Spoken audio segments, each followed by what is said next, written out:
भारतीय power sector में ना एक बहुत ही अजीब पहेली चल रही है।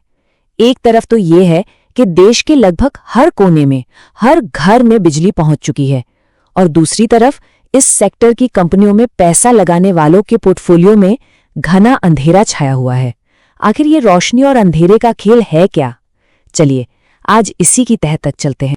पता है, थॉमस एडिसन ने बिजली के भविष्य को लेकर ये एक सपना देखा था, और कमाल की बात तो ये है कि भारत में उनका ये सपना एक बहुत बड़ी हकीकत बन चुका है।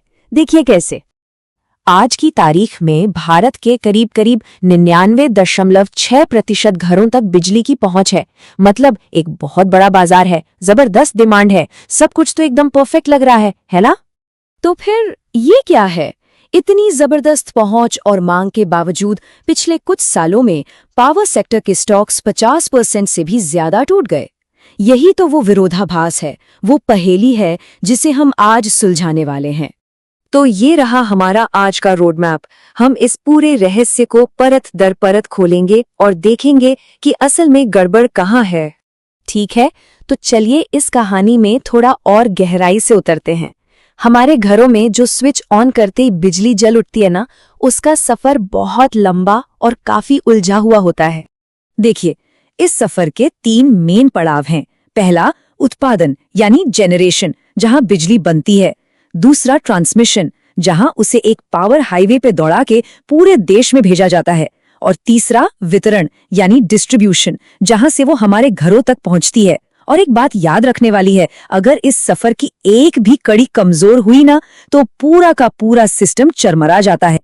चलिए सफर के पहले पड़ाव से ही शुरू करते हैं, उत्पादन से। यहीं पर कोयले, पानी, हवा और सूरज की गर्मी को बिजली में बदला जाता है।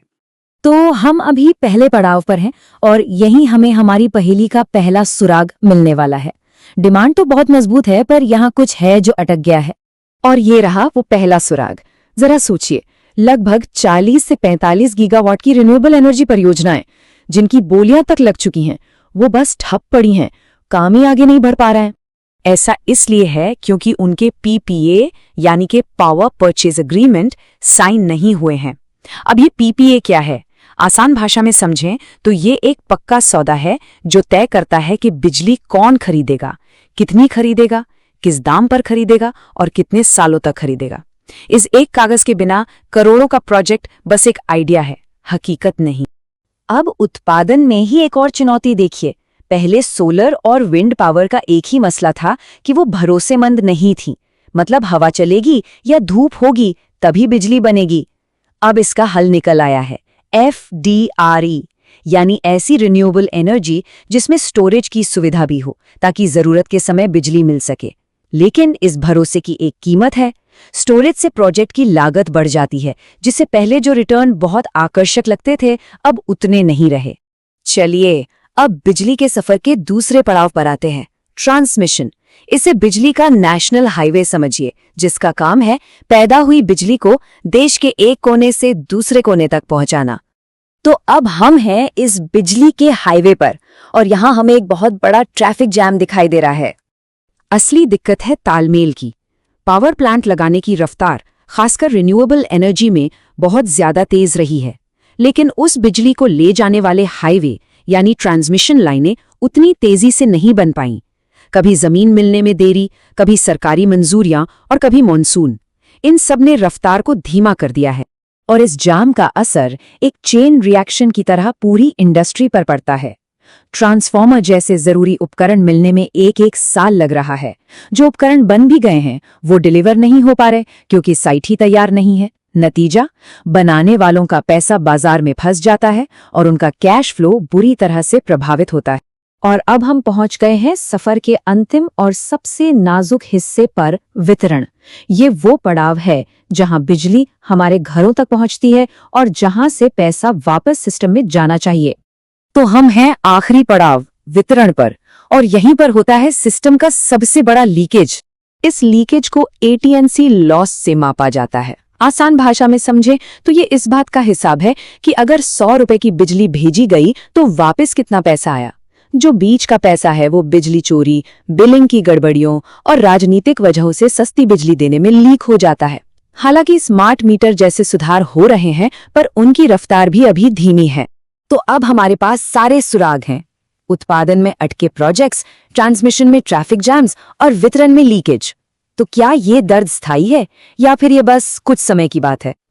और यहीं इस पहेली का जवाब छिपा है। दिलचस्प बात यह है कि ये सभी समस्याएं, चाहे वो पीपीए साइन होने में देरी हो या ट्रांसमिशन लाइन बिछने में, ये सब अस्थायी हैं। ये चक्रीय मतलब साइक्लिकल दिक्कतें हैं, कोई परमानेंट डैमेज नहीं। ऑर्डर कैंसिल नहीं हुए हैं, बस कुछ महीनों या तिमाहियों के लिए आगे खिसक गए हैं। लेकिन बाजार ने इस टाइमिंग गैप को एक स्थायी समस्या मानकर बहुत बेरहमी से सजा दी है। तो इस पूरी कहानी को समझने के बाद अगर कोई इस सेक्टर को देख रहा है तो उसे क्या करना चाहिए? चलिए एक फटाफट सर्वाइवल गाइड देखते हैं। इस सेक्टर की किसी भी कंपनी को परखने के लिए ये 5 चीजें जरूर देखनी चाहिए। पहला, सिर्फ कागजी मुनाफे को नहीं, असली कैश फ्लो को देखिए, क्योंकि कैश ही है जो कंपनी को चलाता है। दूसरा, कंपनी पर कर्ज कितना और कैसा है, ये समझना जरूरी है। तीसरा, क्या उनके पास मजबूत लंबे समय के पीपीए हैं? चौथा, क्या वो अपने प्रोजेक्ट समय पर पूरे कर पाते हैं, उनका ट्रैक रिकॉर्ड कैसा है? और पांचवा, सरकारी नीतियों में बदलाव के जोखिम पर हमेशा नजर रखनी चाहिए। तो अंत में एक बात याद रखने वाली है, पावर सेक्टर का स्विच ऑफ नहीं हुआ है। ये बस एक मुश्किल दौर है जो कहते हैं ना, गेहूं से भूसा अलग कर रहा है, यानी असली मजबूत कंपनियों की पहचान करा रहा है। अब सवाल बस एक है, इस मुश्किल दौर में क्या कोई उन असली कलाकारों को पहचान सकता है? इस पर सोचिएगा जरूर।